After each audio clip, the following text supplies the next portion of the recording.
The situation in Indonesia is as follows. We have done 120,000 tests. There's 14,000 positive cases, and there's 1,000 people who have lost their lives.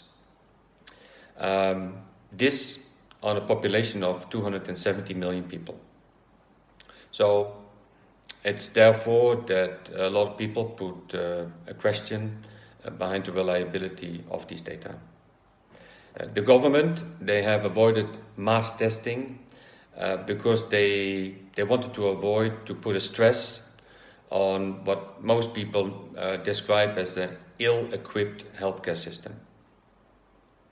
Measures taken, we are in a soft lockdown, reduced mobility while allowing freedom to some businesses and industries. So in fact, still trying to minimize the economical impact. Specific to Indonesia, the crisis coincides with the month of the Ramadan. This followed by Lebaran, where normally there would have been 20 million people from Greater Jakarta traveling our country. Regarding the private sector, we have to realize that the first hit came from China. China is a major import and export market for Indonesia, but also one of the major investors in this country. So that really at the end of January, February, experienced a major shock, but also in the area of tourism. Tourism dropped, and all the related industries like hotels, entertainment, really experienced a big drop in business. So on the larger picture, the essential industries are still doing well, or sometimes even better. Food, agriculture, supermarkets, still doing very well. But most industries are actually expressing a major drop in demand and business. And of course, the gravity in between the sectors can be different.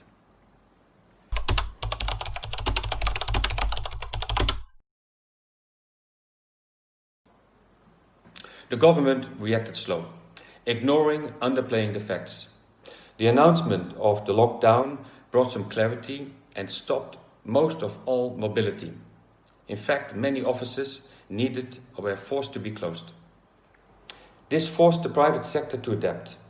Business continuity was the key focus. And working from home, or better, the ability to work from home and continue to service the customer became the key challenge. The most severe difficulty, apart from people's safety, was the lack and the drop of business, and as a consequence, the management of cost, people and cash flow. The change and the uncertainty in policies at country and province level created confusion on what to expect and what to do next.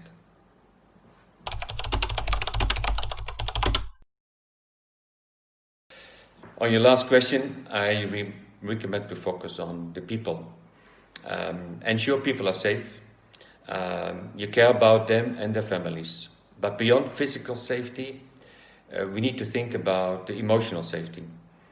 Lots of bad news is spread around about layoffs, salary cuts, and more so. People have bills to pay and families to feed. So what I recommend is to communicate. Feel the pulse. Let them know they're still important to you. Keep communication, and in this with all levels of your workforce. Be transparent.